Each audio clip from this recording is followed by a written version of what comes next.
Dear students, after explaining a passage from the lesson I Have a Dream, now I will discuss some grammatical structures which are very important. So today we will do noun clause.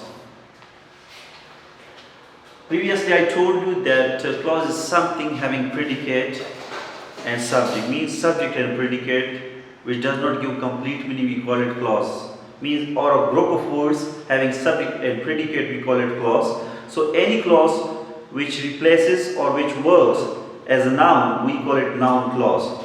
Today I will tell you about the different position which it takes in a sentence. So first of all we have that you should say so.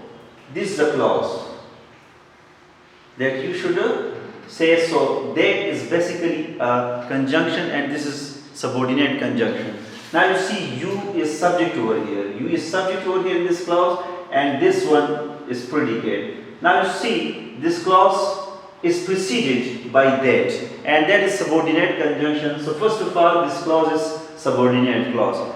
Then it works as a noun, so we call it a noun clause. But here it in this sentence, in this structure, it works as a subject. It works as a subject because means that part of the sentence which is being talked about, which is being discussed, we call it a subject. So here this is basically a predicate. Clear? Because it tells us about this subject. So this one is predicate, the predicate is also subject, and this one is predicate because it describes this subject. So here noun clause has been used as a subject. The second we have I do not know when. Now you see I do not know when. This is one clause.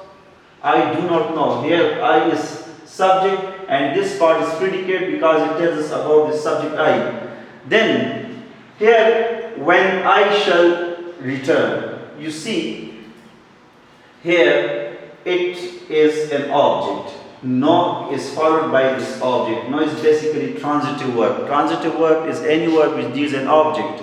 So we call it a transitive verb. So here you see when I shall return. This is a noun clause but it works as an object of this transitive verb. So in the second sentence noun clause is working as an object of transitive verb. In the previous sentence noun clause is working as a subject. Now in the third sentence we have pay careful attention. Pay careful attention. Now you see this is an imperative sentence. This is an imperative sentence. But here it works as a clause. Pay careful attention to. To is preposition. We call it simple preposition. We call it simple preposition. Now you see this to, for the completion of this to, this is noun clause. What I am going to say, this is a noun clause. This is a noun clause because it is working as a noun. So it is working as an object of this preposition. Now you see in prepositional phrase, remember noun or pronoun or noun clause is working as an object. For example, we say I go to school. So to school, this is a prepositional phrase. It starts with a preposition, ends with a noun, school. So in this prepositional phrase, school is working as an object of the preposition to. So here we have also this clause which is noun clause. This is working as an object of this preposition to. I hope that you have understood. Now the next we have your statement that you found the money is not true. Now you see your statement. Your statement is basically a noun phrase. This is a noun phrase. We have this keyword noun. Now you see this whole clause tells us about statement. It describes their statement. It explains the word statement. So your statement that you found the money.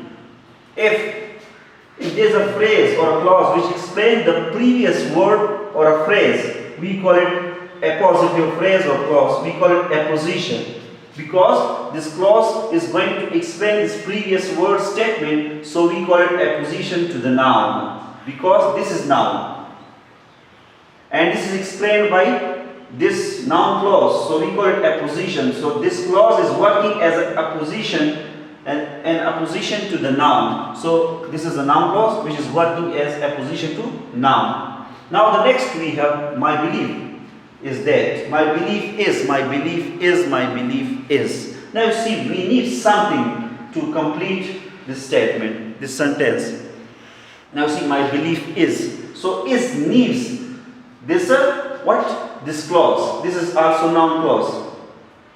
So this noun clause is working as a complement of verb, of this verb. This is basically linking verb. We call it linking verb. Sometimes we call it copula. This is linking verb or copula. Now you see, this noun clause completes the meaning of this verb. So we call it complement. Complement which completes. Complement, we call it complement because it completes the meaning or the sentence. So here, this noun clause is going to complete the meaning of is. So we call it a complement of verb because this is a helping verb. But here it works as a linking verb, as a main verb. So it is, this noun clause is going to complete this linking verb. So we call it complement of verb. So here the function of noun clause is a complement of a verb. The next we have the child was afraid that he would fall down. The child was afraid. Now you see, we have afraid. Afraid is basically intransitive in itself. Was afraid. It also works as an adjective. Now you see, it is afraid. Now you see, it is going to describe or to explain what intransitive verb or this adjective. The child was afraid that he would fall down. That he would fall down is also a noun clause and it is used after intransitive verb. So here its function is to complete the meaning of intransitive verb. So this is also a noun clause. So these are different functions of noun clause which we have described today. I hope that you have understood the lesson and you have understood the grammatical structures. Thank you and have a nice day ahead.